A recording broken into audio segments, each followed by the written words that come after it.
नमस्कार. मला एकदा पंख फुटले होते फुलपाखरासारखे. मला एकदा पंख फुटले होते फुलपाखरासारखे, पण ते कुणालाच कळलं नाही. मग मी ते पंख कापून टाकले, बारीक बारीक तुकडे करून हळूच वाऱ्यावर सोडून दिले, पण तेही कुणालाच कळलं नाही. रसिको, ही कविता कुणाची आहे हे आपण नक्कीच ओळखलं असेल. आज 30 ऑक्टोबर. आदरणीय कविवर्य श्री हेमंत जोगळेकर सरांचा आज वाढदिवस. आजच्या संवाद संपदा या उपक्रमात आपण कवी हेमंत जोगळेकर सरांच्या कवितांचा आस्वाद घेणार आहोत.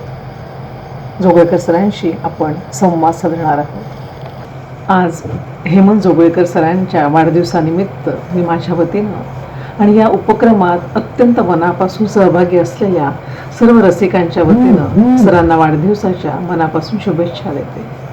हेमंत जोगळेकरांची जी कविता आहे ती मराठीतील अत्यंत आगळ्या वेगळ्या धाटणीची अशी कविता आहे. कवी हेमंत जोगळेकर हे नाव उच्चारताच आपल्याला आठवतात होड्या. मला पुष्कळ होड्या येतात. बंबी होडी, नांगर होडी, शिडाची आणि साधी होडी असं म्हणत म्हणत ती कविता पुढे सरकत जातं. जवळपास 5 दशकं मला पुष्कळ होड्या येतात या कवितेने मराठी मनावर राज्य गाजवले. मला आठवतंय, महाराष्ट्र टाइम्सने आयोजित केलेल्या एका काव्य स्पर्धेमध्ये जवळपास 5,000च्या वरती कविता आलेल्या. सर्व कवितांमधून मला पुष्कळ होड्या येतात या कवितेला सर्वप्रथम क्रमांकाचं पारितोषिक मिळालेलं. या काव्य स्पर्धेचे परीक्षक होते मंगेश पाडगावकर. जोगळेकर सरांची कविता ही अत्यंत आगळ्या वेगळ्या धाटणीची अशी कविता आहे. आशय आणि अभिव्यक्तीच्या दृष्टीने खूप वेगळी अशी ही कविता आहे. त्यांच्या कवितेतून घराचं घर पण जसं येतं तसंच कुमार किशोर वयाची स्पंदनं अत्यंत हळूवार तरल पद्धतीने जशी व्यक्त झालेली दिसतात, तसंच प्रौढ वयाचं सामंजस्य देखील खूप सहजतेने येतं. त्यांच्या कवितेत स्त्रीकडे बघण्याचा एक वेगळा सहज निर्मळ निरागस असा दृष्टिकोन खूप सहजतेने व्यक्त झालेला दिसतो. सरांचा 1982 मध्ये प्रसिद्ध झालेला होड्या हा केशवसूत पुरस्कार प्राप्त कविता संग्रह रसिकांच्या खूप आवडीचा असा कविता संग्रह आहे. माझा पण बेहद्द नाममात्र घोडा हा सरांचा विडंबन संग्रह खूप प्रसिद्ध आहे. त्यानंतर 1995 मध्ये आलेला सरांचा कविता संग्रह मनातले घर, उघडे पुस्तक आणि इंदिरा संत पुरस्कार प्राप्त तिसरा डोळा हे देखील त्यांचे अत्यंत महत्त्वाचे असे कविता संग्रह आहे. अलीकडेच आपल्या सगळ्यांना माहिती असेल की मनोज पाठक यांच्या वर्णमुद्रा प्रकाशनाकडून सरांचा उत्तरायण हा काव्यसंग्रह प्रकाशित झालेला आहे. कविता दशकाची यामध्ये देखील सरांच्या 10 कवितांचा समावेश आहे. कविता 20व्या शतकाची या संग्रहात देखील सरांच्या काही कवितांचा समावेश करण्यात आलेला आहे. सरांनी वैविध्यपूर्ण असं लिखाण केलेलं आहे. वेगवेगळ्या मासिकांमध्ये त्यांचे लेख आलेले आहेत. अंतर्नाद या मासिकात त्यांची लेखमाला खूप सुंदर गाजलेली देखील आहे. सरांच्या कवितांसंदर्भात अलीकडेच फेसबुकवर सुनीता टिल्लू यांनी 9 दिवस एक सुंदर अभिनव उपक्रम राबवला. कवी हेमंत जोगळेकरांच्या कवितेतून उलगडलेली श्रीरूपे असा तो उपक्रम होता आणि रसिकांचा खूप भरभरून प्रतिसाद या उपक्रमाला मिळाला. आपल्या या संवाद संपदाच्या व्यासपीठावरून मला सर्व रसिकांना एक गोष्ट सांगावीशी वाटते की अत्यंत संवेदनशील तरल अशा कविता लिहिणारे आपले जोगळेकर सर हे IIT पवईतून रासायनिक अभियांत्रिकी या विषयाची पदवी त्यांनी प्राप्त केलेली होती आणि सर राष्ट्रीय रासायनिक प्रयोगशाळेत वरिष्ठ संशोधक या पदावर कार्यरत होते. सर आता निवृत्त झालेले आहेत आणि आजच्या आपल्या या संवाद संपदा या कार्यक्रमातून आपण सरांच्या कविता समजून घेणार आहोत, सरांशी संवाद साधणार आहोत, सरांच्या तोंडून त्यांच्या कविता ऐकणार आहोत. ज्ञानेश्वर शेंडे सरांना विनंती करते की त्यांनी सरांशी संवाद साधावा. शुभेच्छा येतात, सांत्वन येतं, तसा निरोपही येतो. तसं पाहिलं तर कार्यालयीन दृष्ट्या आपण ज्यावेळी निवृत्त होतो तसाही येतो किंवा संपूर्ण जगाचा निरोप आपण ज्यावेळी घेतो तसाही येतो. निरोप हा वेगवेगळ्या प्रकारचा आहे. आपल्या कवितांमध्ये हा निरोप आहे, वेगळ्या अर्थाने वेगवेगळ्या पैलूंनी आलेला आहे. त्या कवितांविषयी आपण काही निरोप कविता वाचतो. ही पार्टी आणखी थोड्या वेळाने संपेल. खाद्यपेय, वेटर्सची लगबग, पांढरे शुभ्र टेबल क्लॉथ या सगळ्यात आम्ही असू तुमच्या अवतीभोवती. मृदू सुरात आस्थेनं भरलेले शब्द उच्चार, वरिष्ठांनी केलेल्या विनोदाला आदरपूर्वक हसत आणि थोड्या वेळानं तुम्हाला संपूर्ण विसरून उद्याच्या कामांची चर्चा करत. त्या क्षणापासून तुम्ही त्यात नसाल. तुमच्या गौरवाची भाषणं होतील प्रकाराने. कार्यक्रम संपेल, तुम्ही जाण्यासाठी निघाल एकटेच. आम्ही पाहत राहू तुमच्या आकृतीकडे पाठमोऱ्या, हळूहळू एक एक पाऊल टाकत जाणाऱ्या. खांद्यावर लटकलेली बॅग, त्यात असलेला थर्मास, बिस्किटांचा डबा. उद्यापासून तुम्हाला त्याची गरज भासणार नाही. उद्यापासून आम्ही असू जेव्हा आपल्या कामाच्या रगड्यात तुम्ही बसलेले असाल तुमच्या घराच्या दिवाणखान्यात, स्वस्त पेपर वाचत, चहाचे गुटके घेत. हे चित्र आम्हाला पूर्ण अपरिचित आणि आमच्याशी असंबद्ध. उद्यापासून तुम्ही कोणाशी बोलाल आपलं एक बोट उंचवून? इथं आख्यायिका बनून राहिलेली तुमची डायरी तुम्हाला स्वप्नात तरी आठवेल? चमकतील का तुमचे डोळे तसेच काही मिश्किल गोष्ट सांगण्याआधी? चित्रपटातल्या अखेरच्या दृश्यासारखी दूर जाणारी तुमची आकृती आम्ही पाहत राहू भारावून, तुमच्या जागी स्वतःला कल्पून. आतल्यात संदर्भहीन होऊन जाऊ. तुम्ही तसेच जात राहाल रोजच्या सारखे, हळूहळू एक एक पाऊल टाकत खांद्यावरच्या बॅगेसकट. तुमच्या हाताला लोंबकळून तुमच्या बरोबर येणारा पुष्पगुच्छ तो आम्ही दिलेला, कलाकुसर करून लिहिलेल्या समाप्त या अक्षरांसारखा. कामावरून निवृत्त होणाऱ्या कर्मचाऱ्याच्या निवृत्ती समारंभाची कविता आहे. नोकरीच्या ठिकाणी होणाऱ्या अशा समारंभांच्या वरूनच ही मला सुचलेली आहे. तरीही ती त्याच्याहून अधिक काही सुचवणारी आहे. निवृत्त होणाऱ्या कर्मचाऱ्याचा सत्कार गौरव केला जातो, पण त्या क्षणापासून तो कामाच्या ठिकाणी वगळला जातो. त्यानंतर तो काय करेल याच्याशी कुणाचा काही देणं घेणं नसतं. चित्रपटात जी समाप्तीची पाठी येते ती मोठी कलाकुसर करून लेखलेली असते. तसा त्याला एक पुष्पगुच्छ दिला जातो. पण हे जसं कामावरच्या निवृत्तीनंतर होतं तसंच जगातून बाहेर जाणाऱ्याच्या बाबतीत होतं. कोणी निवर्तलं की लगेच तो आपल्या आयुष्यातून त्या क्षणापासून वगळला जातो. अशाच निरोपाची कविता ही निरोप घेणाऱ्याच्या दृष्टिकोनातून एक दुसरी लिहिलेली आहे. ती मी तुम्हाला वाचून दाखवतो. निरोप. निरोप देताना मावळत्या सूर्याला मी म्हणालो हसून, भेटू उद्या सकाळी. उलटून तोही हसत म्हणाला, कशी काय खात्री तुला की उद्या मी उगवेनच. ही जी कविता आहे आता जी वाचलेली ती निरोप घेणाऱ्याच्या दृष्टिकोनात नाही.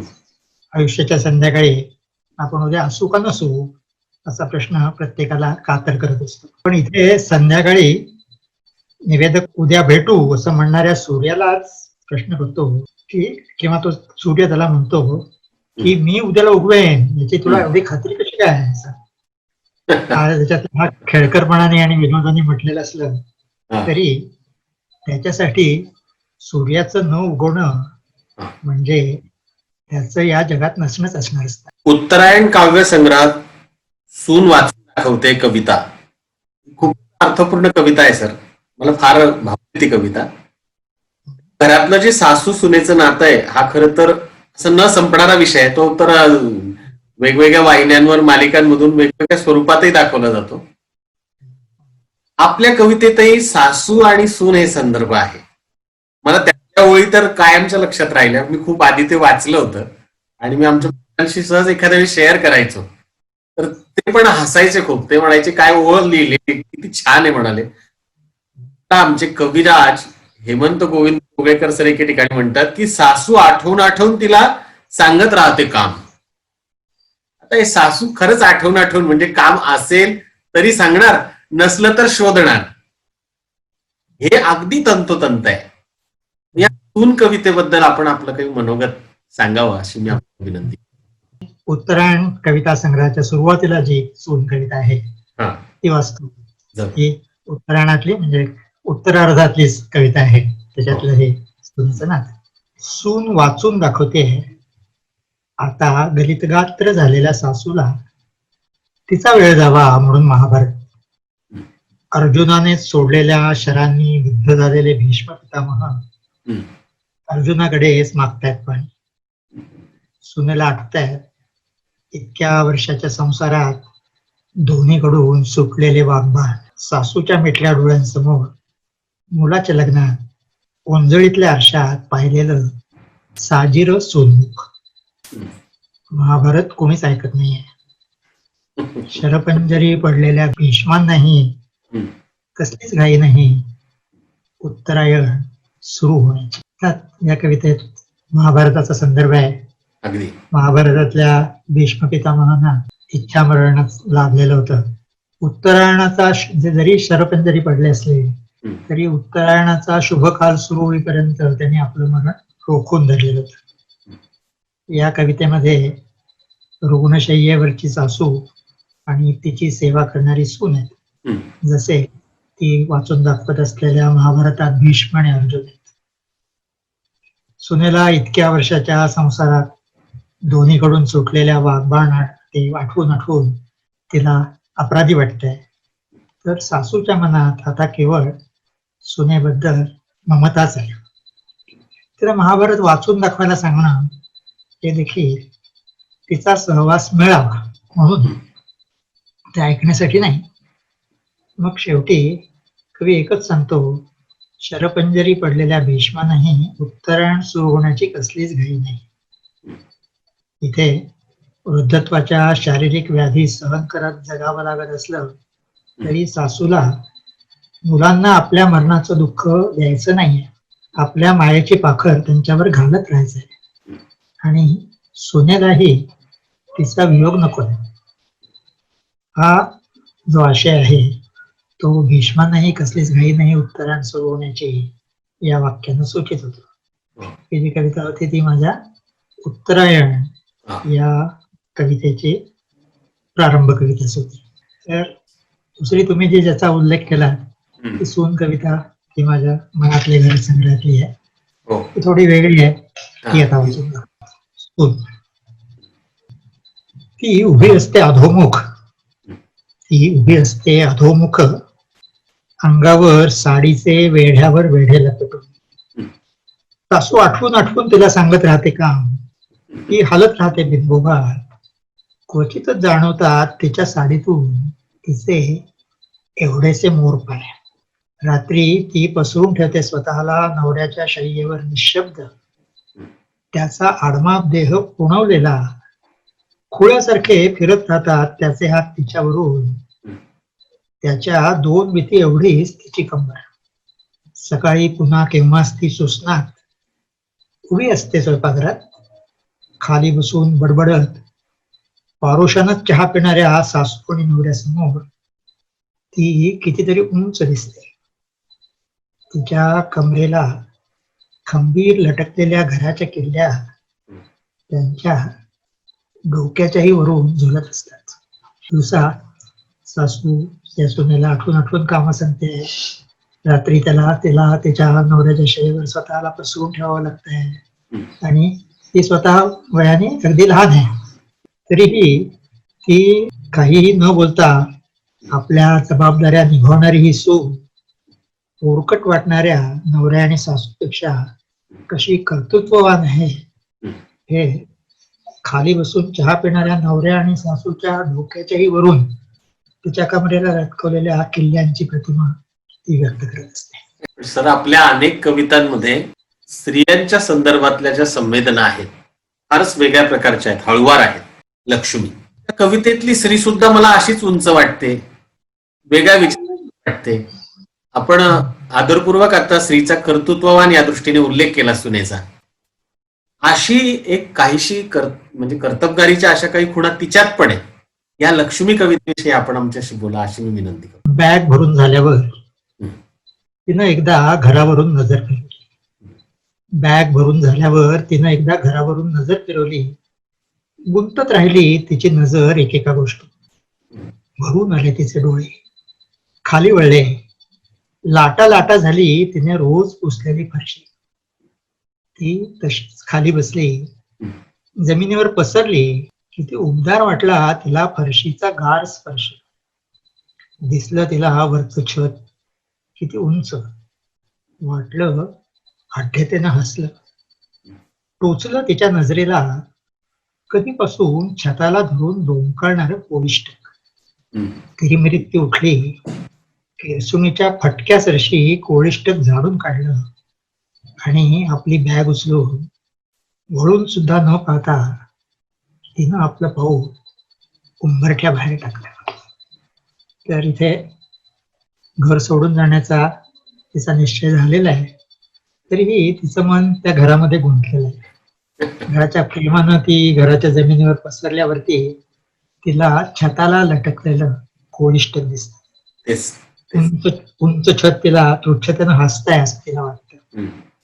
पण त्याला कोळिष्टकाप्रमाणे लोचटपणे चिकटून राहणं तिच्या मानी स्वभावाला मानवणार नाही.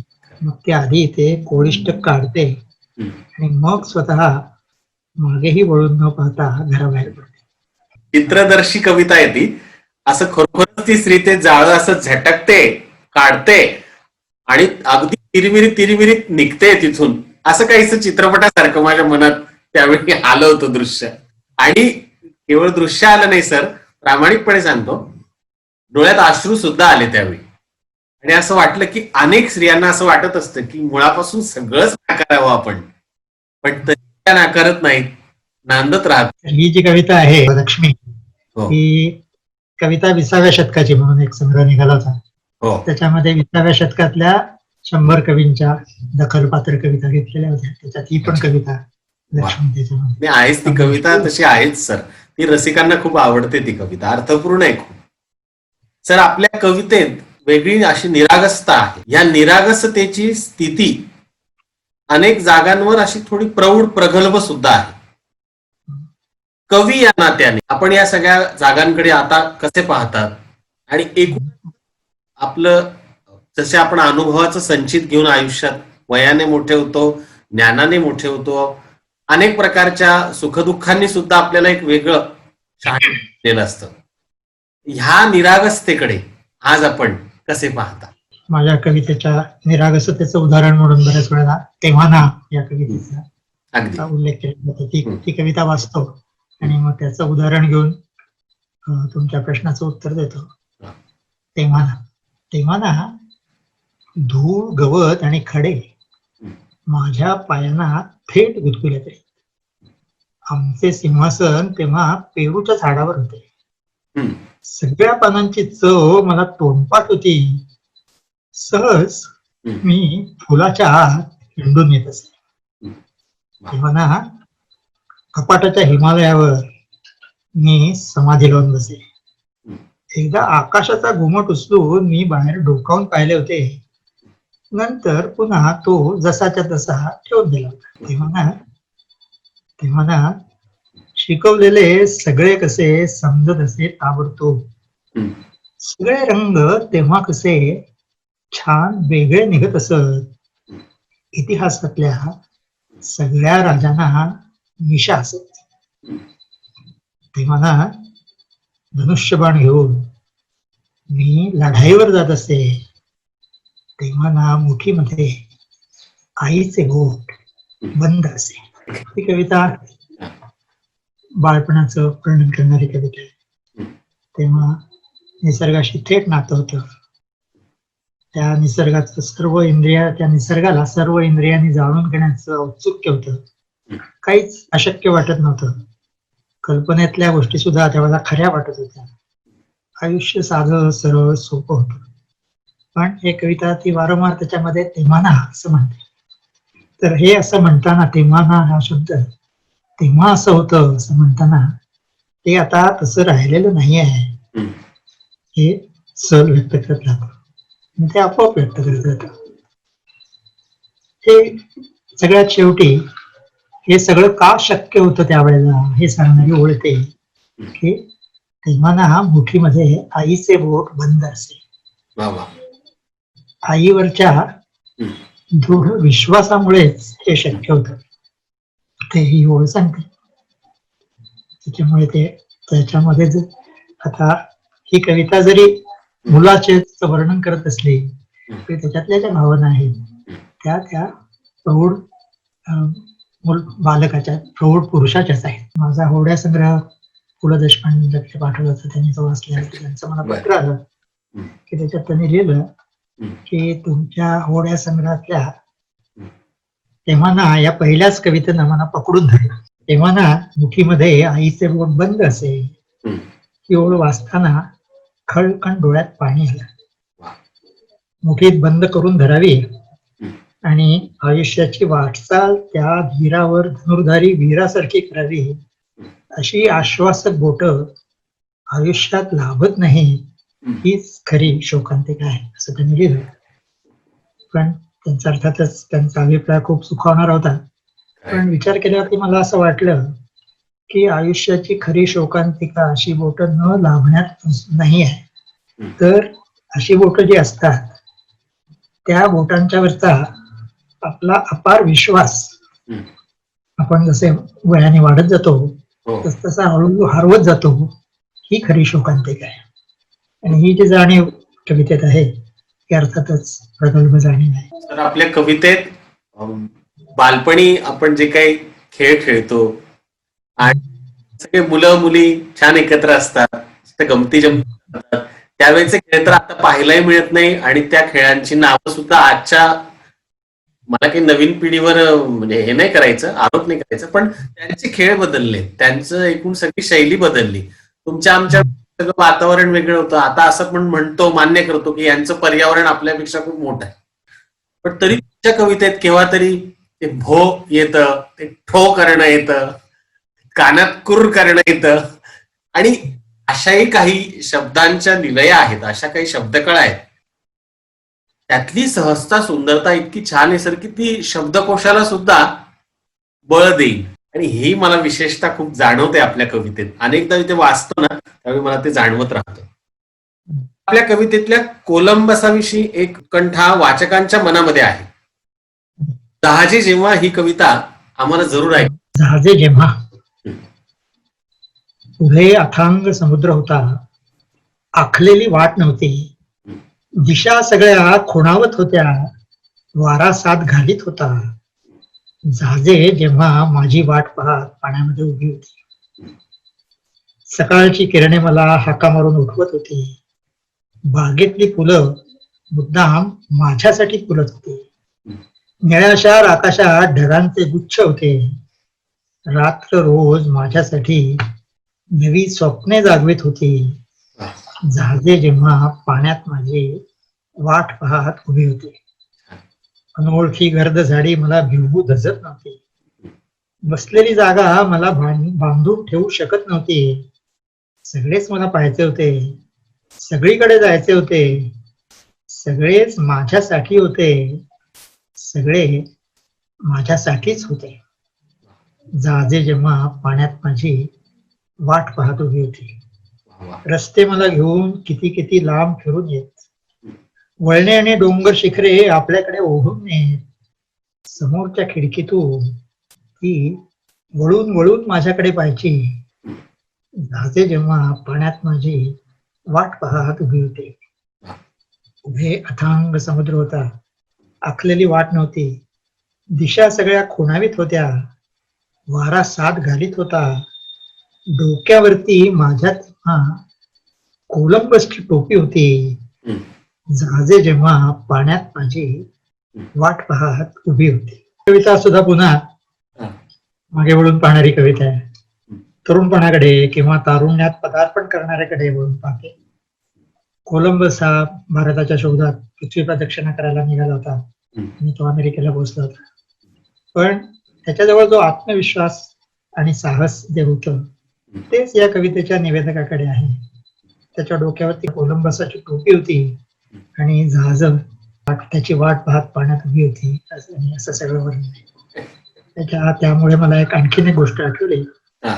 होड्या कविता संग्रहाची प्रस्तावना विजया राजाध्यक्षांनी लिहिलेली आहे. त्याच्यात त्यांनी म्हटलं होतं त्या ह्याच्यामध्ये की जोगळेकरांच्या जहाजे जेव्हा पाण्यात माझी वाट पाहत उभी होती असं जोगळेकरांना भूतकाळात बोलण्याची गरज नाही आहे.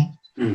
कारण ज्याला पुष्कळ होड्या येतात त्या कवीसाठी ती जहाज नेहमीच उभी असणार आहे. अगदी खरं आहे सर. आणि आपण कायम म्हणजे तरुण आहात आणि कायम तरुणच राहाल अशा शुभेच्छा आपल्याला देतो. आणि आज तर वाढदिवसच आहे सर.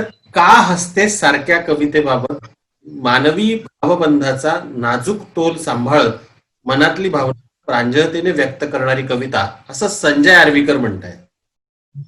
सहमत आहोत या त्यांच्या रिमार्क विषयी. आपण या संदर्भात काय सांगणार? ही कविता वाचून दाखवतो. हम्म. रात्री तू माझ्याजवळ झोपतेस, हम्म. सकाळी माझ्यासाठी न्याहारी बनवतेस, मी ऑफिसला गेल्यावर माझ्यासाठी डबा भरून पाठवतेस, संध्याकाळी न चुकता मी तुला फिरायला नेतो, वाटेत कुणी भेटलं तर तुझी ओळख करून देतो, ही माझी पत्नी. मग तू हसतेस. का हसतेस? खरं सांग, का हसतेस? या कवितेचा जो निवेदक आहे तो त्याची पत्नी त्याच्यासाठी दिवसभर करत असलेल्या गोष्टी सांगतो.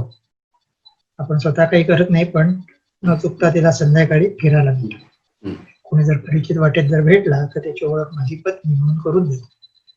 पण पत्नीला केवळ तिची ही कर्तव्य करायला लावून आपण तिला सहधर्मचारिणीचा दर्जा देतो आहोत का, असा अपराध भाव त्याच्या मनात आहे. म्हणून तो ओळख करून दिल्यावरती ती जेव्हा हसते त्यावेळेला ती त्याचे स्मितहास्य तो करण्याचा जो उपचार आहे, कोणी भेटला तिला ओळख करून दिली की तिने हसणं साहजिक आहे. पण ती आपल्याला उपहासाने तर हसत नाही ना, असं वाटून तो अस्वस्थ होऊन तो पुन्हा पुन्हा का हसतेस, खरं सांग का हसतेस असा विचार करत राहतो.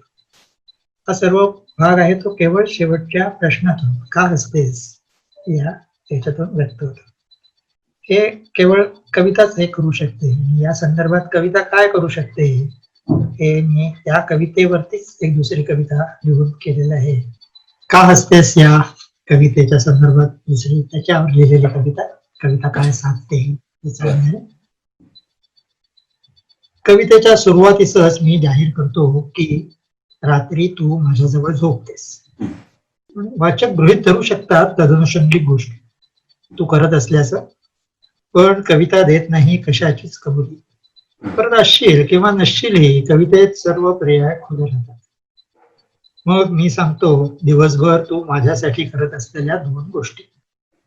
तुझ्या दिवसभराच्या कामाच्या रगाडाबद्दल कविता बाळगू शकते संपूर्ण मौन. कवितेत संध्याकाळ झाली की न चुकता मी तुला फिरायला नेतो. माझ्या चुकण्याबद्दल किंवा मी न केलेल्या गोष्टींबद्दल कवितेला काहीच सांगावं लागत नाही.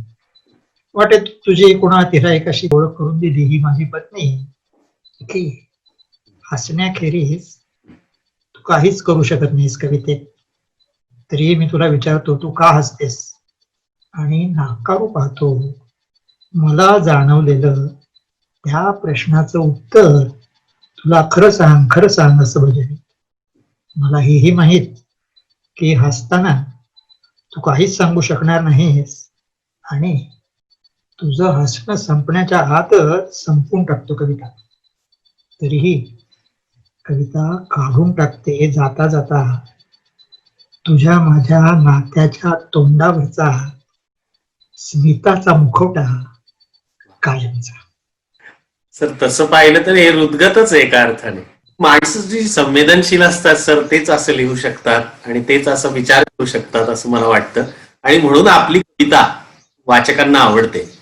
सर नाटक ही कविता रोजच्या जगण्यातल्या अभिनयावर भाष्य करते. पण या कवितेच्या अभिव्यक्तीकडे कसं पाहता? हे नाटक सुरू होतं पडदे मिटून घेतल्यावर. रंगमंचावर प्रवेश केल्यावर तिची रंगभूषा वेगळी, तिची केशभूषा वेगळी, असलेली किंवा नसलेली तिची वेशभूषा वेगळी. त्यानं तिला असतं आता वेगळ्याच नावानं संबोधायचं. रंगमंचाच्या रेषेच्या आत दोघेही आपल्या आपल्या भूमिका जगायला मुकत तयार. कधी कधी ती आणते रेषेच्या पलीकडच्या गोष्टी तिच्या संवादात, तर तो होतो ब्लँक, विंगेत असल्यासारखा होतो अलिप्त. कधी कधी तो विसरतो आपले संवाद तीच आपल्या संवादाने वेळ निभावून येते. रोज रोज वेगळं नाटक, सुखांतिका, शोकांतिका, कधी कधी फार्स देखील. कधी कधी नाटक इतकं कंटाळवाणं पात्रांना झोप लागते. कधी नाटक इतकं रंगतं की नाटक सुरू करण्याच्या घंटेसारखा नाटक संपण्याचा गजर होतो. पडदा उघडण्यापूर्वी दोघेही नेपथ्य उतरवून ठेवतात आणि पडदा उघडल्यावर नाटक कधी झालंच नसल्याचं नाटक करायला मोकळे होतात. अशी जी कविता आहे तेही बेडरूम मध्ये घडणारं नाटक आहे. त्याच्याविषयी आपण समाजात काही बोलत नसतो, बरोबर. पण जे घडतं तेही नाटक असतं आणि ते झालंच नाही असं नाटक ते नाटक करणारे करत असतात.